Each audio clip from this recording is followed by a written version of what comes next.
കോഴിക്കോട്, പാലക്കാട്, കാസർഗോഡ്.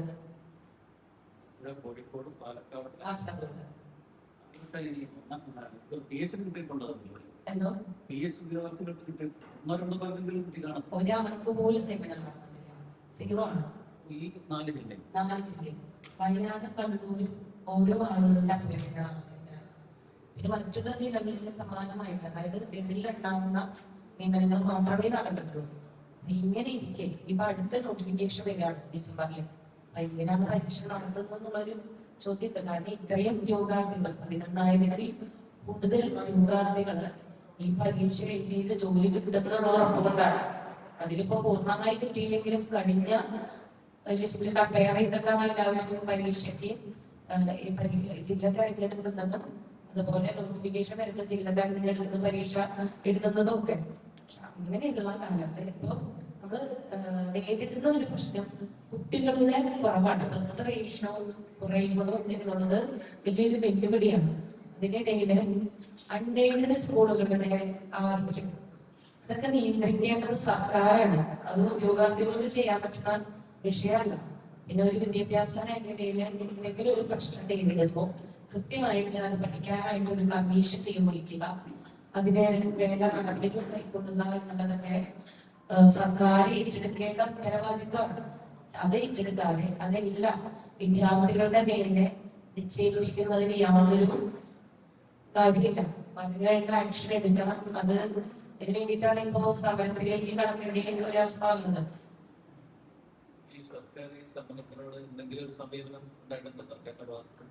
ഞങ്ങൾ 10 ദിവസം സമരം നടത്തിയ സമയത്ത് എഡ്യൂക്കേഷൻ മിനിസ്റ്റർ മാധ്യമങ്ങളോട് പറഞ്ഞു, അനുഭാവപൂർവമായ നടപടി കൈക്കൊള്ളുന്നതിന്റെ അടിസ്ഥാനത്തിൽ എഡ്യൂക്കേഷൻ മിനിസ്റ്ററുമായിട്ട് സംസാരിച്ചൊരു ധാരണയിലെത്തിയിരുന്നു. റേഷ്യോ കുറയ്ക്കാമെന്നുള്ള വിഷയം. അധ്യാപക വിദ്യാർത്ഥി റേഷ്യോ ഈ തലത്തില് 1:80 ആണ്. അത് 1:25 ആക്കാം എന്നുള്ളൊരു വാഗ്ദാനം നൽകിയിരുന്നു.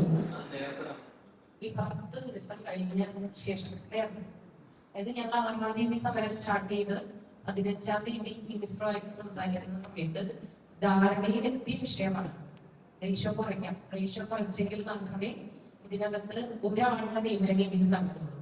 അടുത്ത അധ്യയന വർഷത്തിലാണെങ്കിലും ഈ പറയുന്ന ഇപ്പൊ വിന്യസിക്കാൻ പോലും ഒഴിവുകളില്ല. സ്കൂളുകളിലെ ഇന്റർനെറ്റ് വാക്കൻസി 25 ഉണ്ടെങ്കിൽ അതേ ജില്ലയില് ഡിവിഷൻ 4 വരുന്നത് 100 ഈ 25 പേരെ ഫില്ല് ചെയ്താൽ ബാക്കി 75 ആളുകളെ ഫില്ല് ചെയ്യാനുള്ള ഒരു വേക്കൻസിയും ഇല്ല. അപ്പൊ ഇപ്പൊ ചെയ്തു വരുന്നത് SSK, BRC അതുപോലെ ടീച്ചർ വേക്കൻസി താൽക്കാലിക ഒഴിവുകളാണ്. അതിലോട്ടാണ് ഈ അധ്യാപകരെ വിന്യസിക്കുന്നത്. അടുത്ത retirement vacancy March, April, May മാസങ്ങളിലായിട്ട് വരുന്ന ആ ഒഴിവുകൾ അടുത്ത അധ്യയന വർഷം ജൂണിൽ ഫില്ല് ചെയ്യുന്നത് ഞങ്ങൾക്ക് കിട്ടുന്ന ഈ റിട്ടയർമെന്റ് വേക്കൻസിയിലോട്ടായിരിക്കും.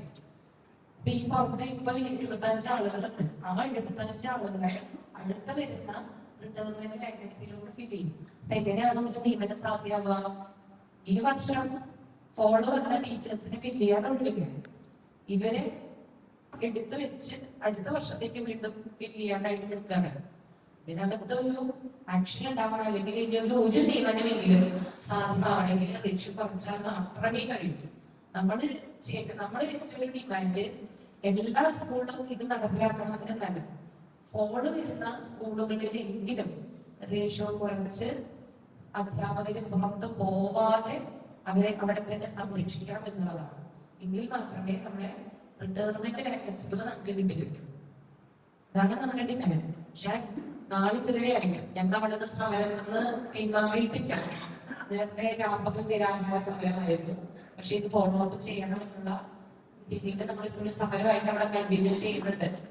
അതിന്റെ ഒരു പേപ്പർ പോലും ഈ പറയുന്ന പ്രപ്പോസൽ ആദ്യം ഗവൺമെന്റിന് സബ്മിറ്റ് ചെയ്യണം. പ്രപ്പോസൽ തയ്യാറാക്കാം എന്നുള്ള ഒരു വാഗ്ദാനം തന്നു. പക്ഷെ അതിന്റെ ഒരു പേപ്പർ പോലും നാളെ ഇതുവരെയായിട്ട് അനുവദിക്കില്ല. അതാണ് നിങ്ങളുടെ നിലവിലുള്ള പ്രശ്നം.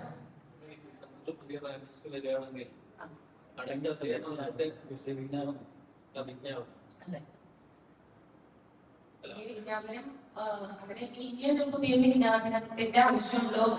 ഇനിയൊരു പരീക്ഷ എന്ത് മാനദണ്ഡം അനുസരിച്ചാണ് നിങ്ങൾ PSC നടത്തുകയാണെങ്കിൽ എന്ത് മാനദണ്ഡത്തിന്റെ അടിസ്ഥാനത്തിലാണ് പരീക്ഷ നടത്തുക? ഒരു ഒഴിവ് കണ്ടിട്ടാണല്ലോ ഒരു നോട്ടിഫിക്കേഷൻ ഉണ്ടാകുക. സ്വാഭാവികമായിട്ടും ജില്ലയിൽ ഒരു ഒഴിവ് വേണം, അല്ലെങ്കിൽ 14 ജില്ലയിൽ ഏതെങ്കിലും ഒരു ജില്ലയിൽ ഒരു ഒഴിവ് വന്നു എന്നുള്ളതിന്റെ അടിസ്ഥാനത്തിൽ ഒരു പരീക്ഷ നടത്തുന്നതിന്റെ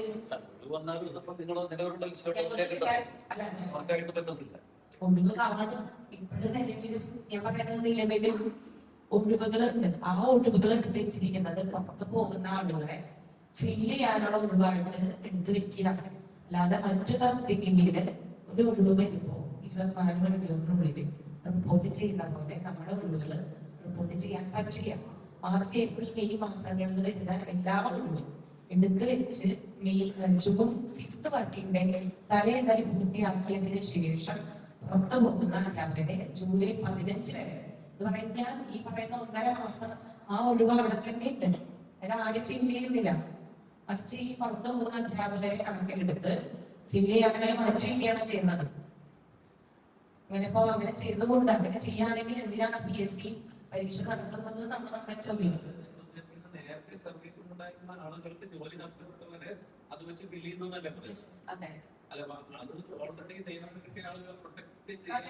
നിർബന്ധമായും പ്രൊട്ടക്ട് ചെയ്യണം. പക്ഷെ നമ്മള് ചോദിക്കുന്ന ഒരു ചോദ്യം, അങ്ങനെ ഒരു ഡയറക്ഷൻ ഉണ്ടാവില്ല. ഓൾറെഡി എല്ലാ ഡിഗ്രിയിലും അല്ലെങ്കിൽ DGയിലും ഒക്കെ ഓരോ സ്കൂളിൽ എത്ര ഡിവിഷൻ ഫോൺ വരാൻ സാധ്യതയുണ്ട് എന്നുള്ളൊരു കണക്ക് ആക്ച്വലി അവരുടെ കയ്യിലുണ്ട്. അങ്ങനെയാണെങ്കിൽ ഇവര് എന്തിനാണ് നമ്മളെ ഈ പറയുന്ന നോട്ടിഫിക്കേഷൻ എന്തിനാണ് നടത്തുന്നത്, എന്തിനാണ് പരീക്ഷ നടത്തുന്നത്? ഇത്രയും അധ്യാപകർ പുറത്തു പോകുന്ന ആക്ച്വലി അവർക്ക് അറിയാം.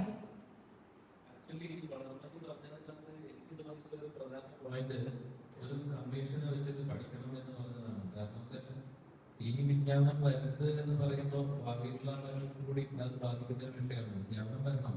വിജ്ഞാപനം വരാനിരിക്കുകയാണ് വേണ്ടത്. യഥാർത്ഥത്തിലുള്ള ഒഴിവുകൾ കണ്ടെത്തുകയും അത് എല്ലാവർക്കും ന്യായമായ രീതിയിൽ നിയമത്തിലേക്കാണ് വേണ്ടത്. ഒഴിവ് ഉണ്ടാവുക നിങ്ങളെങ്ങനെ പറയുന്നത് ഒഴിവുണ്ട് എന്ന് പറയുമ്പോൾ വിജ്ഞാപനം ഇങ്ങനെ എന്തിനാണ് ഇറക്കുന്നത് ചോദിക്കപ്പെടാതെ നാളെ നിങ്ങളുടെ പുറകെ വരുന്ന ആളുകളുണ്ടല്ലോ. ഈ പറയുന്ന അതായത് നമ്മള് ഇത് വരുന്ന ജനറേഷനും കൂടി വേണ്ടിയാണ് ഞങ്ങൾ അവരുടെ പേരിലേക്ക് വെച്ചാല് ഇതിനകത്ത് കൃത്യമായിട്ട് പരീക്ഷ വെച്ച് പഠിച്ച് ഇതിനകത്തെ പോരായ്മകൾ നികത്തണം എന്നുള്ളതാണ് അവരുടെ സജഷൻ. പക്ഷെ നിലവിലുള്ള സാഹചര്യത്തിൽ ഈ സാഹചര്യത്തിൽ അത് മാത്രം ഉദ്ദേശിച്ചിട്ടുണ്ട്. ഇപ്പൊ ഞങ്ങളിപ്പോ 8 വർഷം കഴിഞ്ഞ് ഇവിടെ ഇരിക്കുമ്പോ ഇനി ഒരു അധ്യയന വർഷം മാത്രമേ അവിടെ ബാക്കിയുള്ളൂ. അപ്പൊ ഇനി ഒരു നോട്ടിഫിക്കേഷൻ ഈ ഡിസംബറിൽ വരികയാണെങ്കിൽ ഞങ്ങൾ ഇപ്പൊ എങ്ങനെയാണോ ഇരിക്കുന്നത് അതേ ഒരു അവസ്ഥ വരുന്ന ആളുകൾക്ക് വരുന്ന റാങ്കിസ്റ്റിലും ഉദ്യോഗാർത്ഥികളും ഫേസ് ചെയ്യേണ്ടി വരും എന്നുള്ള ഒരു പ്രശ്നം നിലനിൽക്കുന്നുണ്ട്. അതുകൊണ്ടാണ് അങ്ങനെ ഒരു കാര്യം പറഞ്ഞത്.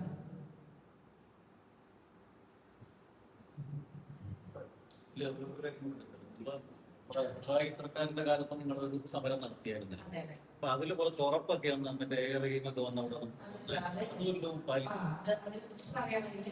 ഇതേപോലെ അതായത് ഞങ്ങളുടെ ആദ്യത്തെ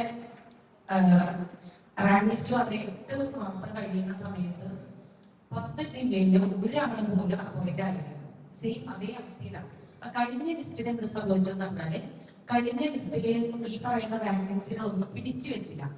ഇപ്പൊ പിടിച്ചു വെക്കുന്ന പോലെ വാക്കൻസി പിടിച്ചു വെക്കാതെ വരുന്ന ഒഴിവുകൾ മുഴുവനായിട്ട് എടുത്ത് അവർക്ക് റിപ്പോർട്ട് ചെയ്യും. അപ്പൊ ഞങ്ങളുടെ അവസ്ഥ എന്താ വെച്ചാൽ ഈ ഒഴിവുകൾ ഇപ്പോഴുണ്ട്, റിപ്പോർട്ട് ചെയ്യുന്നില്ല.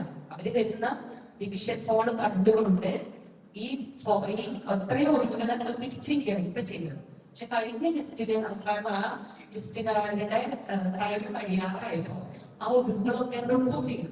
പക്ഷെ ആ റിപ്പോർട്ട് ചെയ്യുന്ന ഒഴിവിലേക്ക് ആ ലിസ്റ്റിലുള്ള ഉദ്യോഗാർത്ഥികളെ ഫില്ല് ചെയ്യാൻ പറ്റിയില്ല.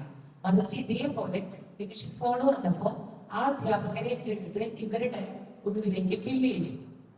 ഓൾറെഡി കഴിഞ്ഞ ലിസ്റ്റിൽ അഡ്വൈസ് കൊടുത്തത് കൊണ്ട് അവർക്ക് നിയമനം കൊടുക്കണം. ഇപ്പൊ ഞങ്ങൾക്ക് കിട്ടിയ അധിക തസ്തികയുടെ റിട്ടയർമെന്റ് വേക്കൻസികൾ എടുത്തിട്ടാണ് പഴയ ലിസ്റ്റിലെ ഉദ്യോഗാർത്ഥികളെ ഫില്ല് ചെയ്യുന്നത്. അതുകൊണ്ടാണ് ഇപ്പൊ ഈ 4 ജില്ലയിലുള്ള ഒരാൾ പോലും കയറാത്തതിന്റെ ഒരു റീസൺ. അതിന് ഒരു റീസണേ ആവുന്നുള്ളൂ. അന്ന് ഈ സമരത്തിലേക്ക് പ്രവേശിച്ചെന്താ വെച്ചാല് മാക്സിമം ആളുകൾക്ക് ജോലി കിട്ടണം. അതുകൊണ്ട് തന്നെ ഇപ്പൊ നിലനിൽക്കുന്ന head teacher vacancy daily wage ആണ്. അതിപ്പോ അതായത് നേരത്തെ 8 മേഖലയില് അധ്യാപകര് ഇതുപോലെ പുറത്ത് പോകുമ്പോൾ അവരെ ഫില്ല് ചെയ്യാൻ വേണ്ടി അവര് കേസ് കൊണ്ടുവന്ന ഒരു തസ്തികയാണ് ടീച്ചർ വേക്കൻസി. അത് PSCക്ക് ഇതുവരെ വിട്ടിട്ടില്ല. അത് PSCക്ക് വിടണം എന്നുള്ളൊരു ആവശ്യമായിട്ടാണ് അന്ന് സമരത്തിലേക്ക് നടന്നത്. അത് അതിന്റെ ഫയല് ഇതുപോലെ പ്രപ്പോസല് പഠിച്ച് അതിന് ഇത്ര ലൈബ്രേജ് വരും എന്നുള്ളൊരു കാര്യത്തോടുകൂടി ആ ഫയൽ ഇപ്പോ ഗവൺമെന്റിൽ ഉണ്ട്. അത് വേണമെങ്കിൽ നമുക്ക് പുട്ടപ്പ് ചെയ്യാൻ പറ്റും, ഫിനാൻസിൽ വെച്ച് പുട്ടപ്പ് ചെയ്യാം. പക്ഷെ അങ്ങനെ ഒരു കുറച്ച് ഒഴിവുകൾ കിട്ടിയത് കൊണ്ട് മാത്രം കാര്യമാകില്ല. ഇപ്പൊ അത് കിട്ടുകയാണെങ്കിൽ തന്നെ ഓരോ ജില്ലയിലും ആവറേജ് ഒരു 25 ഒഴിവ് കിട്ടും. ആ 25 ഒഴിവും ഈ പറഞ്ഞ പോലെ പുറത്തു പോകുന്ന ടീച്ചേഴ്സിനെ ഫില്ല് ചെയ്യാൻ മാത്രമേ കിട്ടുള്ളൂ. അത് അപ്പോഴും നമ്മുടെ പ്രശ്നം പരിഹരിക്കപ്പെടില്ല. പ്രശ്നം പരിഹരിക്കപ്പെടണമെങ്കിൽ ഈ റേഷ്യോ കുറച്ച് ആ